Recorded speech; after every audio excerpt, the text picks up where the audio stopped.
अभी तक हमने पार्लियामेंट्री गवर्नमेंट पढ़ी। पार्लियामेंट्री गवर्नमेंट में हमने लोकसभा पढ़ा, राज्यसभा पढ़ा, और लोकसभा राज्यसभा किस तरीके से वर्क करते हैं वो पढ़ा। अब हम पढ़ रहे हैं the union executive, the second topic of our chapter, the second major topic, union executive. To run the government a group of people are required who can take the vital decision.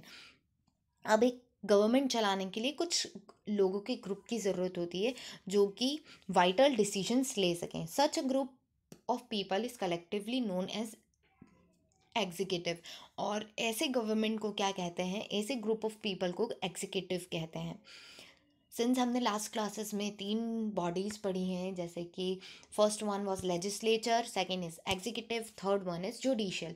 Legislature में हमने अभी जो parliament देखी वो legislature है जो rules को form करती है। अब एग्जीक्यूटिव्स कौन होते हैं? So, the executive at the union level comprises president, prime minister and council of ministers. Executives कौन होते हैं? President, prime minister and council of minister, ये एग्जीक्यूटिव्स कहलाते हैं। और जुडिशरी तो हमारी हाई कोर्ट, सुप्रीम कोर्ट, इसका ये जो है जुडिशरी, ये हमारा नेक्स्ट चैप्टर है, तो हम नेक्स्ट चैप्टर में इसे पढ़ेंगे। ठीक है। So executive comprises of the president, the prime minister and the council of ministers। ठीक है, तो आपको चार्ट समझ में आ गया होगा। Legislature, executive and judiciary. Legislature parliament, that is Rajya Sabha, Lok Sabha. और फिर इधर यूनियन एग्जीक्यूटिव्स में कुछ ग्रुप होते हैं लोगों के, जैसे कि the president, prime minister and the council of ministers. और जुडिशरी में supreme court, high court. The president, both at the center and the state level, there is an official head, the real head, and the council of ministers comprising a different categories of ministers। दोनों ही centre level पे और state level पे एक official head होता है, एक real head होता है, एंड काउंसिल ऑफ मिनिस्टर्स होते हैं, और उसमें डिफरेंट कैटेगरीज होती है मिनिस्टर्स की। ठीक है। The president at the centre and the governor at the state level plays an identical role. अब सेंट्रल लेवल पे, सेंट्रल गवर्नमेंट में भी एक प्रेसिडेंट होता है, राइट, और गवर्नर होता है। सॉरी, प्रेसिडेंट जो होता है सेंट्रल लेवल पे, जैसे ये सेंट्रल गवर्नमेंट है, और इसके बाद आती है हमारी स्टेट गवर्नमेंट। सेंट्रल गवर्नमेंट पे जो गवर्नर, सॉरी, जो प्रेसिडेंट होता है वो, और स्टेट लेवल पे जो गवर्नर होता है, ये सिमिलर फंक्शंस करते हैं। इन दोनों के काम सिमिलर होते हैं।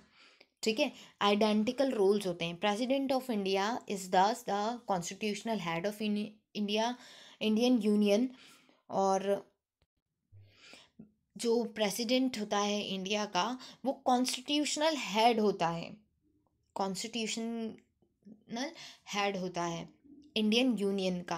The executive authority is vested in the president. और एग्जीक्यूटिव अथॉरिटी किसके पास होती है? प्रेसिडेंट के पास होती है। However, since India has adopted a parliamentary system of government, the real power is exercised by the prime minister. Since India ने अडॉप्ट किया है पार्लियामेंट्री फॉर्म ऑफ गवर्नमेंट, तो रियल पावर किसके पास है? Prime minister and the council of ministers के पास में। और एग्जीक्यूटिव अथॉरिटी किसके पास है? प्रेसिडेंट के पास है, right. It is obligatory on the part of president to exercise all the power on the advice of prime minister and the council of minister. और ये ऑब्लिगेशन है प्रेसिडेंट की, it is compulsory for president to exercise all the powers advised by the prime minister and council of minister. अगर prime minister और council of minister ने कोई advice दी है तो it is compulsory for president to exercise. ठीक है, ये ऑब्लिगेटरी है। सो हमने देखा प्रेसिडेंट के पास भी कुछ पावर्स होती हैं, और प्राइम मिनिस्टर्स और उसकी काउंसिल के पास भी पावर्स होती हैं। रियल पावर प्राइम मिनिस्टर्स और इन काउंसिल के पास होती है, लेकिन जो एग्जीक्यूटिव पावर है, राइट, वो किसके पास होती है? प्रेसिडेंट के पास होती है। और प्राइम मिनिस्टर और काउंसिल ऑफ मिनिस्टर्स क्या करते हैं? एडवाइस करते हैं प्रेसिडेंट को, and president is under obligation to exercise all those powers which was advised by prime minister and council of ministers। Now qualification of the president, president की qualification क्या होनी चाहिए? In order to occupy the post of President of India, a person must be a citizen of India, at least 35 years of age, qualified to be a member of लोक सभा. वो qualified होना चाहिए लोकसभा का member बनने के लिए. मतलब लोकसभा लोकसभा की क्वालिफिकेशंस भी फुलफिल होनी चाहिए. He must not hold any office of profit under central, state और local government. Now उसके पास ऐसी कोई गवर्नमेंट जॉब नहीं होनी चाहिए सेंट्रल, स्टेट और लोकल गवर्नमेंट में, लोकल लेवल गवर्नमेंट तक. He must not be a member of parliament और स्टेट लेजिस्लेचर. वो ना ही पार्लियामेंट का मेंबर होना चाहिए और ना ही स्टेट लेजिस्लेचर का, मतलब लेजिस्लेटिव असेंबली जो होती है उसका भी मेंबर नहीं होना चाहिए. ना ही एमपी होना चाहिए और ना ही एमएलए होना चाहिए. ठीक है. Now appointment. अब प्रेसिडेंट को कौन अपॉइंट करता है? The biggest question is who appoints president. Prime minister को तो हमने देख लिया कि हम ही अपॉइंट करते हैं इनडायरेक्टली, लेकिन प्रेसिडेंट को कौन अपॉइंट करता है? A president is elected indirectly by electoral college. Now, who are electoral college?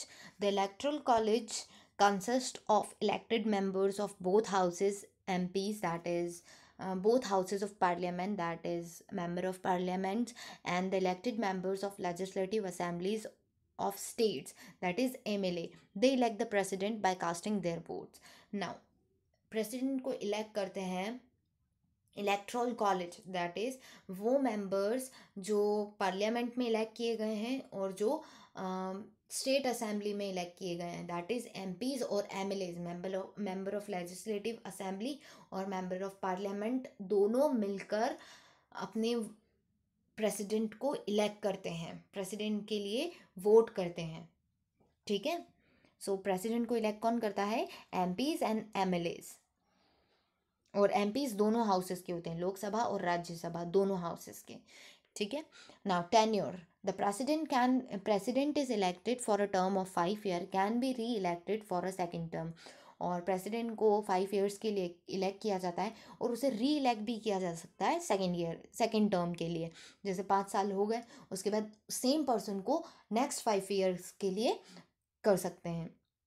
He can resign from office by addressing a letter of resignation to the Vice President of India. अब अगर president को resign करना है तो vice president को resignation letter भेज सकते हैं. Who then conveys the letter to the speaker of Lok Sabha. और फिर दैट वाइस प्रेसिडेंट क्या करता है? लोकसभा स्पीकर को वो लेटर कन्वे करता है. The president can be removed from the office only through the constitutional procedure called impeachment. और president तभी remove किया जा सकता है उसके ऑफिस से जब constitutional procedure के through, that is called impeachment.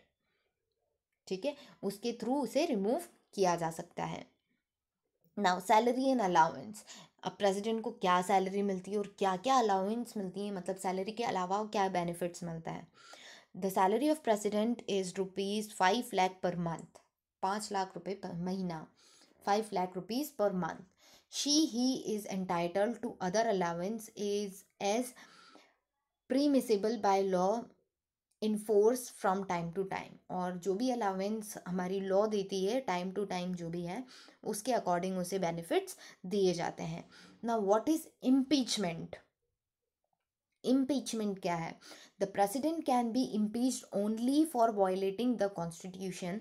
अब प्रेसिडेंट को रिमूव किया जाता है for violating the constitution. Constitution को के कुछ रूल्स को वायलेट करने पर उसे इम्पीच किया जा सकता है. The impeachment process can be started by either of to houses of the parliament. दोनों किसी भी हाउसेस से ये इम्पीचमेंट प्रोसेस स्टार्ट हो सकती है, लोकसभा से भी और राज्यसभा से भी. The process of impeachment includes the following step. Specific charge have to be bought against him her by 2/3 of the majority. मतलब सपोज लोकसभा है. ठीक है. लोकसभा में जितने भी मेंबर्स हैं उनका 2/3 प्रपोर्शन क्या होता है? प्रेसिडेंट के अगेंस्ट वोट में होना चाहिए कि इस पर्टिकुलर रूल को उन्होंने वॉयलेट किया है, और 2/3 मेजॉरिटी उसके साथ खड़ी है कि yes, he violated that rule, he और शी वॉयलेटेड दैट रूल। तो स्पेसिफिक चार्ज होना चाहिए और 2/3 मेजॉरिटी होनी चाहिए, एक स्पेसिफिक रीज़न होना चाहिए। Second is the other houses investigates the charge. Since Lok Sabha ने अगर ये चार्ज किया है तो राज्यसभा क्या करेगी, इस पर्टिकुलर चार्ज पे इन्वेस्टिगेशन करेगी। ठीक है। Then third one is if investigating house also passes the resolution with 2/3 majority. Suppose Rajya Sabha ने भी इन्वेस्टिगेशन की और उसमें भी 2/3 मेजॉरिटी आ गई कि yes, he violated that rule, right, the president is removed, और फिर प्रेसिडेंट को रिमूव कर दिया जाता है। सपोज अगर उन्होंने कोई वायलेशन नहीं किया है and still he wants to resign, तो सिमिलर प्रोसीजर किया जाता है कि वो वाइस प्रेसिडेंट को वो लेटर भेजते हैं, फिर वो लोकसभा स्पीकर को, और फिर वहाँ पर 2/3 ऑफ दी मेजॉरिटी वहाँ पे वोट करती है, एंड फिर राज्यसभा में 2/3 ऑफ इट्स इज़ मेजॉरिटी उसे वोट देना चाहिए, और फिर उस प्रोसीजर के साथ उस प्रेसिडेंट को रिमूव कर दिया जाता है। Then power of the president, president के पास क्या पावर होते हैं। President of India exercise executive, legislative, judicial, financial and emergency power as delineated in the constitution. President के पास फॉलोइंग 5 पावर्स होते हैं। प्रेसिडेंट के पास भी 5 पावर्स होती हैं, जैसे कि पार्लियामेंट के पास होती थी, लेकिन कुछ डिफरेंट। अब जैसे कि executive, legislative, judicial, financial and emergency powers, right. तो let's see. First one is executive power. All the decision are carried out in the name of president. सारे डिसीजंस किसके नाम पे लिए जाएंगे, प्रेसिडेंट के नाम पे। She, he must be kept informed of all the decisions of the cabinet by the Prime Minister. अब Prime Minister को सारे डिसीजन के बारे में प्रेसिडेंट को बताना ज़रूरी है। जो भी डिसीजन उनके कैबिनेट में या प्राइम मिनिस्टर ने लिए हैं, वो सारे डिसीजंस प्रेसिडेंट को बताना कंपलसरी है। The president may also call for information for the various department of the government. अब प्रेसिडेंट के पास ये पावर होती है कि वो किसी भी डिपार्टमेंट से क्या कर सकते हैं, इंफॉर्मेशन मांग सकते हैं, राइट। जैसे अगर एग्रीकल्चर डिपार्टमेंट है तो वो एग्रीकल्चर डिपार्टमेंट से भी आप इंफॉर्मेशन मांग सकते हैं, या एजुकेशन डिपार्टमेंट है तो वो एजुकेशन डिपार्टमेंट से भी इंफॉर्मेशन किसी भी टाइम पर मांग सकते हैं। Then he is the supreme commander of the defence force. अब सुप्रीम कमांडर होते हैं प्रेसिडेंट, सुप्रीम कमांडर होता है डिफेंस फोर्स का। The president receives the ambassadors and diplomatic personnel of foreign countries as well. और president now the president has power or is a supreme power or a commander of a defense force of India, and also appoints the foreign ambassador and diplomatic personnel of the foreign countries on the advice of prime ministers and other cabinet members. All the important appointments are done by the president. He appoints the prime minister. On the advice of prime minister, he appoints the other ministers of the council of ministers. He appoints the governor of state, attorney general of India, contem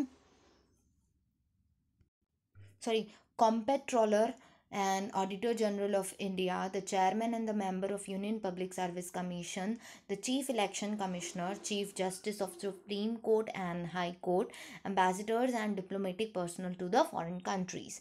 Now ये सब appoint करते हैं right. तो ये है executive power. The next one is legislative power. The President exercises the following legislative power. The President addresses the first session of the Parliament after the election. सबसे पहले जो फर्स्ट सेशन होता है इलेक्शन के बाद, वो कौन एड्रेस करता है? प्रेसिडेंट एड्रेस करते हैं। He has the power to sum on or close the session of the Parliament. He can dissolve the Lok Sabha. He can summon the joint sitting of both the houses parliament in the case of deadlock between them. अब अगर deadlock situation हो जाती है दोनों houses में, लोकसभा और राज्यसभा में, तो उनके बीच में जॉइंट सेशन का जो डिसीजन है वो प्रेसिडेंट लेते हैं, और लोकसभा को डिसॉल्व करने का जो डिसीजन है वो भी प्रेसिडेंट लेते हैं, जैसे कि हमने पहले पढ़ा। अ bill passed by parliament can become a law only after the president science it. और एक बिल लॉ तभी बनता है जब प्रेसिडेंट उस पर साइन करते हैं। President can issue ordinance which have the effect of law when the parliament is not in session। अगर पार्लियामेंट सेशन में नहीं होती है तो एक ऑर्डर वो क्या कर सकते हैं, एक कॉमन लॉ बना सकते हैं, एक ऑर्डिनरी लॉ बना सकते हैं जिसके कारण उसे फॉलो किया जाए एक इमरजेंसी सिचुएशन में। Then next one is